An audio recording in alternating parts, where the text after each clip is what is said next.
What's up mga quiz pangatis? Welcome back sa aking channel. This is Quiz Alan. At ngayon araw papakinggan at papanoorin natin yung official soundtrack ng upcoming teleserye ng GMA for Afternoon Prime. At ito yung Lilith Matias, Attorney at Law. At ang title ng soundtrack is May Nagmamahal Sa'yo Sang by Hannah Priscilla. So hindi ka na ito patatakalin pa. Panoorin natin yung music video and at the same time pakinggan natin yung music na composed for this series. So without further ado, let's watch the video and let's go! Anumang sukat, lakad, sikip, laki, liit, taas o baba, lahat tayo ay may espasyo sa mundong ito. Sapat ka, kasya ka. Lumakad, subukan mo iusan ang mga paa. Kahit isang hakbang lang muna, kahit padahan-dahan, basta tumuloy ka.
Attorney Lilith Matias, respectfully appearing for the respondent, Your Honor.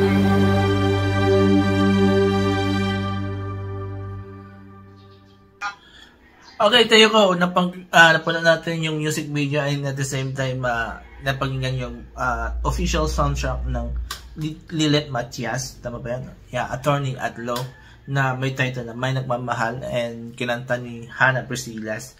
Well, yung music video para siya trailer na ng Lilith Matias. So for sa loob ng how many minutes, tingnan natin. Tagal ko. Diba? So how many minutes parang pinakita yung about the series, diba? So ito muna sa music video na yun na slash trailer na rin. Ang ganda yung pinakikita, parang struggle ng isang maliit na person o small person na nag-strive para ma-achieve yung pangarap na maging attorney. And parang common story na yan, pero with a different perspective ng isang person. And hindi natin common nakikita yan na napapanood sa TV. Diba? So, maganda para sa akin to.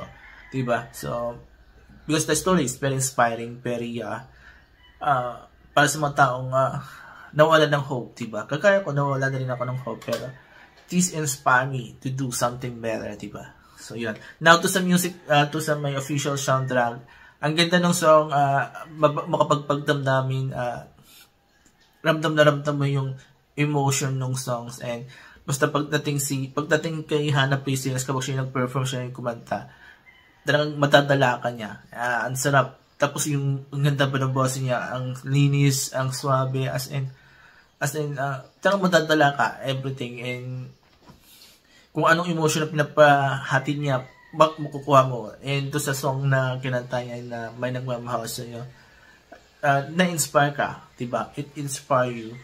Talaga, yun ang gusto iparating na mensahe ng song. And ang galing. And Hannah Priscillas, ang galing. Wala akong masabi sa kanyang performance. I've been following Hannah Priscillas, and she was really good. And sana mabigyan siya ng a bigger break, diba? Para makilala siya as a singer. At dalawa kasi para siyang shadow lang ng mga singers ng GMA. And even though may ilan nakaka-request na sa husay ng pagkanta niya, pero she really needs to get a break. Yung song na magre-recognize sa process niya. Sa ngayon kasi wala siyang album, wala siyang single. So normally she sings, same song, soundtracks ng series ng GMA. So yun, or she do cover lang. So I hope sana mabigyan pa siya ng break, diba? Kasi ang galing. Nanghinayin pala ako sa kanya. Baka siya matulad ng mga ibang singers into past ng GMA na ang gagaling pero hindi nabibigyan ng break, diba? Like Gian Magdangal, sino pa yun? Basta marami nang produce, diba? Like puti si Jonalyn Biray, diba? Nung lumipat sa ABS, nabigyan ng break, napansin. Pero nung hindi pa siya lumilipat, hindi siya napapansin because nga sa pagiging kapuso niya. So, yeah. So, again, I'm very happy for the song. It was very good. And ang ganda rin yung mga lyrics niya. Hindi siya mahirap intindihin. Hindi rin siya mahirap sabayan. Because yung rhythm, dali lang, ang gaan. Sampo lang puso. Di ba? Sampo lang damdamin mo kapag napigyan mo yung song. And hindi talagang mawala yung mga birit-birit ni Hannah Priscillas. So, isa sa mga galing when it comes to pagbirit. Ang linis ng pagbirit pa ni Hannah Priscillas, diba? So, yeah, there you go. Kung nagustuhan nyo yung official soundtrack ng Lilith Matias, Attorney at Law, mag-comment kayo dito sa baba. At kung nagustuhan nyo na ibigay kong comment at reaction at opinion, mag-comment kayo dito sa baba at babasahin ko lahat ng mga reaction, mga comments nyo, and I will try to react kung kailangan. Before I end this video, please don't forget these 4 things while watching my videos on my channel. Comment, like, share, and subscribe to my channel, The Anas P Show. Ang Pinoy Talagang Channel, proudly from the vlog, and The Badlang People presents. Maraming salamat. Have a nice day. Bye-bye.